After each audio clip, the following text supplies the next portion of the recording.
Graça e paz, alunos e alunas. Amém? Deixa eu melhorar aqui o brilho da câmera. Isso.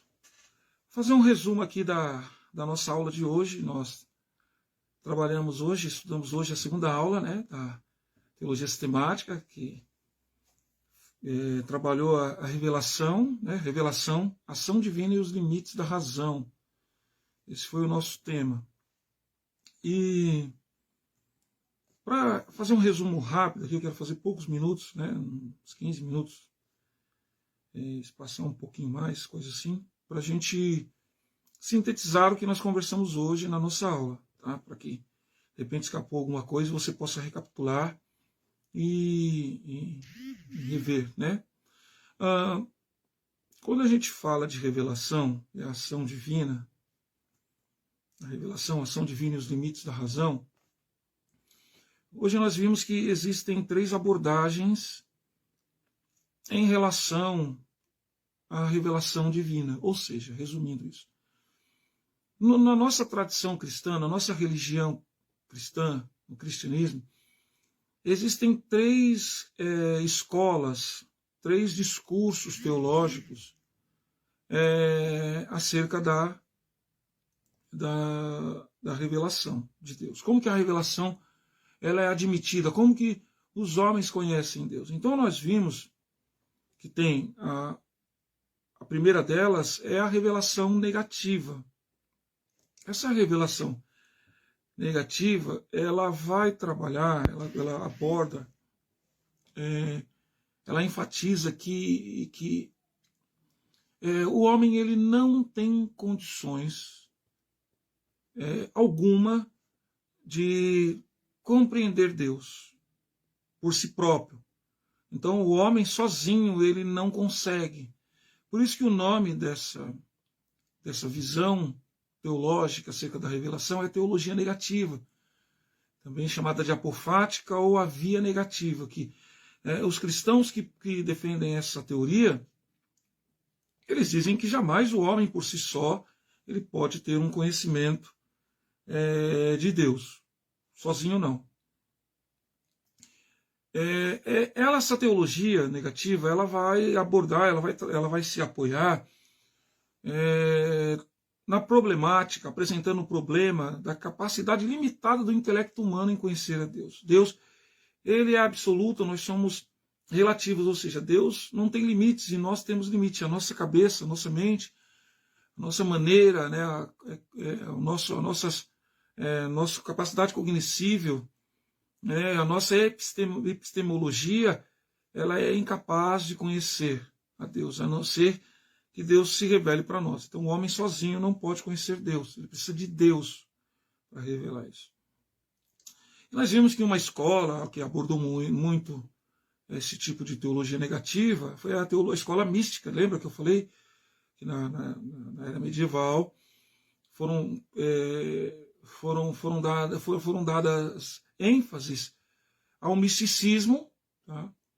Buscando no misticismo essa forma de conhecimento divino.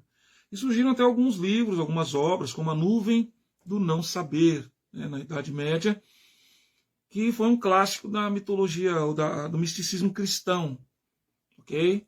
Então esse tipo de teologia aborda que é impossível o homem conhecer a Deus através do seu intelecto. Ele precisa de uma experiência mística para poder ter essa revelação divina. A segunda teologia acerca da revelação é a teologia natural, que diz que o conhecimento de Deus pode ser compreendido através da criação. Lembram que eu falei isso? Basicamente, quem aborda essa teologia, esse tipo de conhecimento, que estuda, são os teólogos e os filósofos. Tratando da filosofia, lembra que eu falei de Tales de Mileto, que os gregos se decepcionaram com os deuses e começaram a buscar uma razão para a existência. E Tales de Mileto, ele entendia que a água era uma substância inteligível, ou seja, o que é inteligível? Inteligível é aquilo que você pode conhecer, que existe uma revelação. Então a água era uma forma de se revelar, da divindade se revelar para o ser humano. A partir daí, Tales de Mileto começou a entender que o homem, a água, ela era uma forma de Deus se revelar. Através da água você conhecia a divindade. Então, partindo dessa premissa, os teólogos da teologia natural, que entendem que existe uma revelação de Deus na natureza, eles acreditam que o mundo criado por Deus, a natureza que Deus criou, mostram os sinais de Deus para que a gente possa ter conhecimento do Criador. Então, a natureza, o universo, a terra, tudo que há, até a própria natureza humana, ela vai trazer essa revelação. Porque a teologia natural, ela é uma tentativa de provar a existência de Deus através das evidências no mundo natural. Então eles pesquisam, olham para a natureza e eles vão ter uma ideia da revelação de Deus. E nós até discutimos, com o pastor Neemias, nós falamos que Paulo fala sobre isso em Romanos. Falei também que alguns salmos apresentam essa teologia natural que procura evidenciar a existência de Deus, a revelação de Deus na natureza. Um grande teólogo que tratou esse assunto foi Tomás de Aquino, com a sua Suma Teológica, e nós vimos que ele criou 5 argumentos, uma lista de 5 argumentos para que a gente possa descobrir a existência de Deus. E chamado na nossa lição aqui do IBAD, denominado de 5 vias, ou seja, 5 caminhos pelos quais nós podemos percorrer para ter uma revelação divina através da natureza. A primeira via do argumento, do primeiro motor, ou do motor imóvel, ou seja, que tudo que existe, que se move, se movimenta, tem uma causa primária que deu origem a isso. O segundo argumento, que é a segunda via, ele argumenta que todas as coisas existem em relação umas às outras em termos de causa e efeito. Então, alguma coisa existiu, diferente do motor, que alguma coisa acionou, as coisas existem porque existia um modelo primário, por exemplo, um modelo de homem. O primeiro foi criado por um Deus, quem é? Adão e Eva, que deram origem a todos os outros homens. Nós somos modelo deles, nós viemos dessa causa e desse efeito causado por Deus na criação.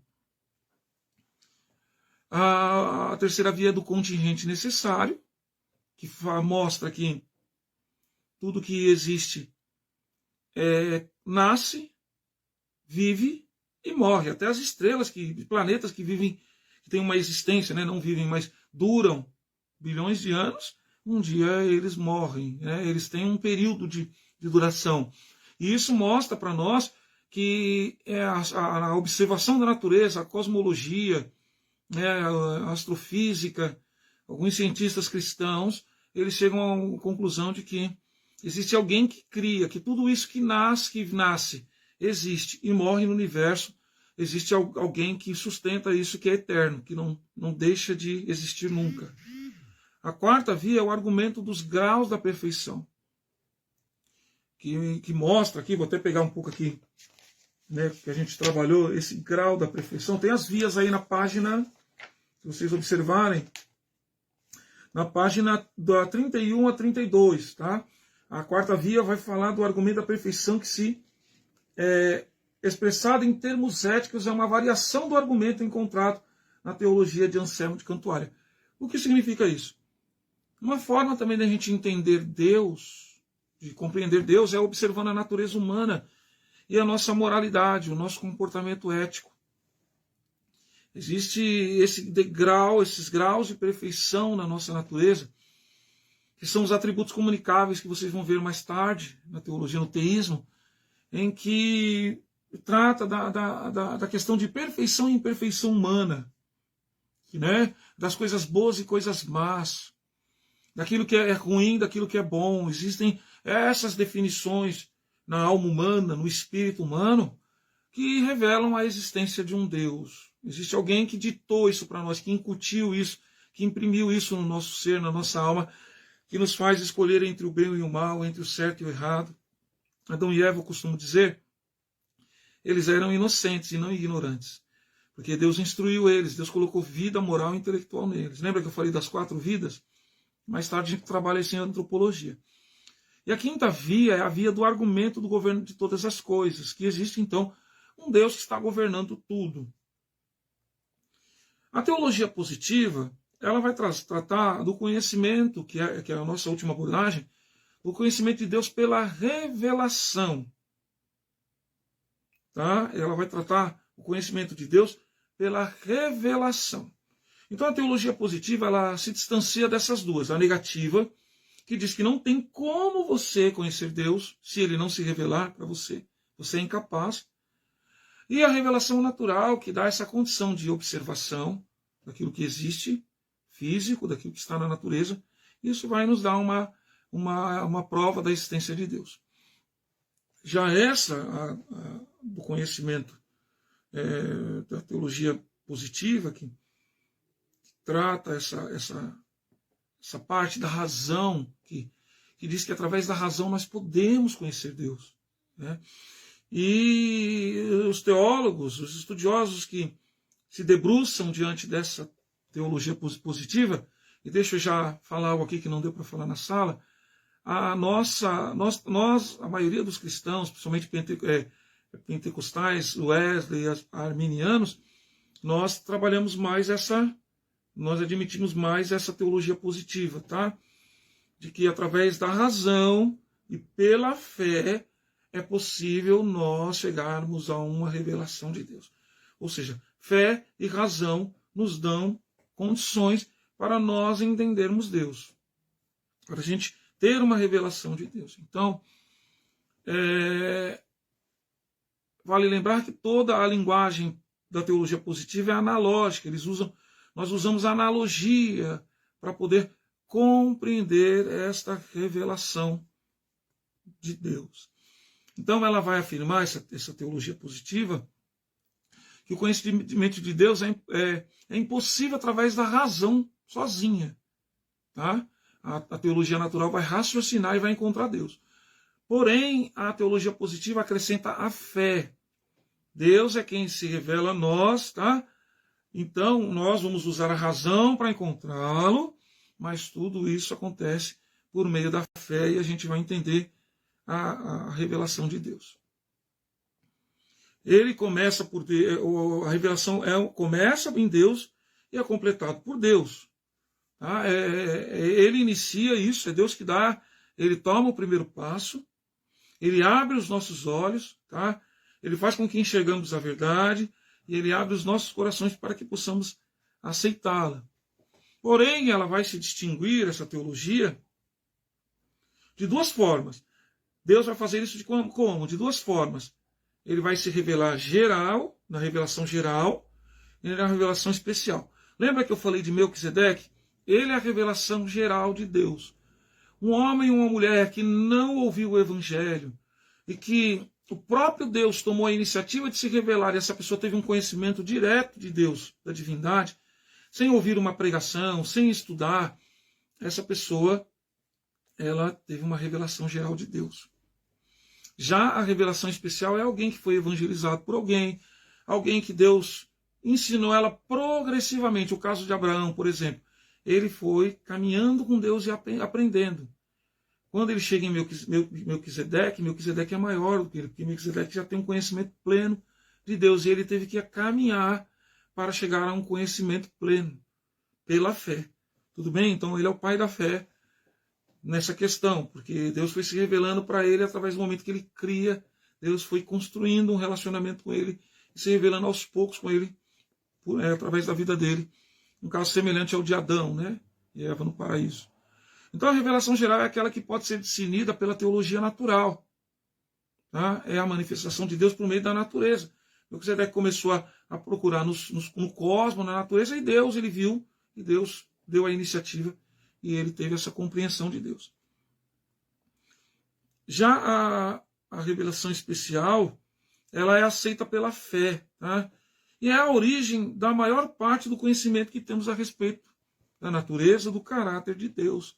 Então nós vamos estudar a Bíblia e que é a revelação especial de Deus. O povo de Israel é a revelação especial de Deus. Jesus Cristo, Abraão é a revelação especial de Deus, e através daí nós temos um conhecimento, pode até incluir a igreja, tá? O povo de Israel, a igreja, nós temos um conhecimento especial de Deus. Deus preparou um plano divino de salvação e ele se revela para nós neste plano divino. Amém? Que Deus abençoe vocês. Quarta-feira eu mando o vídeo da terceira aula, tá bom? Para a gente fazer um resumo e segunda-feira a gente dá início à quarta aula. Deus abençoe. Beijo no coração de vocês. Coloquem aí no chat, no nosso WhatsApp, coloquem aí as perguntas, as dúvidas, tá? Leiam os livros, leia a aula de hoje, leia a aula 3, tá bom? Leia a aula 4, para que a gente fique bem afiado aí nos assuntos. Deus abençoe vocês, graça e paz.